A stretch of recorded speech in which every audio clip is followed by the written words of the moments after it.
आज हम विषय वस्तु का चयन कि हम आप भी अपने दैनिक जीवन में विषय वस्तु का जब चयन करते हैं तो विषय वस्तु को पाठ्यक्रम के रूप में एक साधन सेवी के रूप में प्रयोग करते हैं, और जैसे ही हम साधन के रूप में प्रयोग करते हैं विषय वस्तु का चयन भी हम आपके जीवन में पाठ्यक्रम विकास का प्रमुख अंग माना जाता है, प्रमुख साधन माना जाता है, या पाठ्यक्रम विकास का तृतीय सोपान भी माना जाता है। इसलिए कि हम अपने जीवन में उद्देश्य एवं अधिगम अनुभव के बाद ही पाठ्य वस्तु या का चयन कर पाते हैं या फिर पाठ्यक्रम का विकास संभव कर पाते हैं। कोई भी पाठ्य वस्तु के चयन के मूल में अनेक कारण विद्यमान होते हैं। वर्तमान समय में पाठ्य वस्तु का चयन उसका स्वरूप एक व्यापक क्षेत्र होता है, क्योंकि शिक्षा के उद्देश्यों की पूर्ति इसका प्रमुख उपाय माना जाता है। इसलिए कि पाठ्य वस्तु के द्वारा हम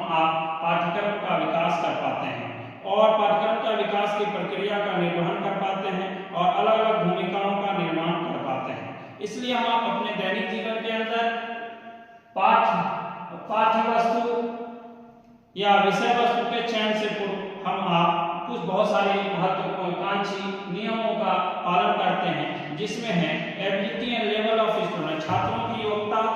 का स्तर, छात्रों की ability and level of student, छात्रों की योग्यता का स्तर। हम आप अक्सर छात्रों की योग्यता के स्तर में चर्चा करते हैं और छात्रों की योग्यता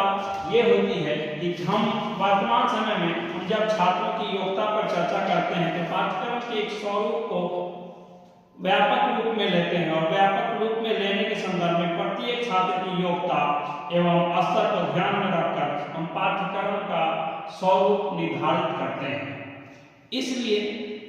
पाठ्य वस्तु जो का चुनाव हम छात्रों की योग्यता एवं उसके स्तर के अनुसार करते हैं और उसके अनुसार करने के संदर्भ में वर्तमान समय में प्राथमिक स्तर से ही पाठ्य वस्तु को निर्धारण करने की आवश्यकता है, उसको व्यवस्थित करने की आवश्यकता है। इसलिए कि सामान्य पाठ्य वस्तु की रचना उसी समय की जा सकती है जब सभी छात्रों की योग्यता एवं उसका स्तर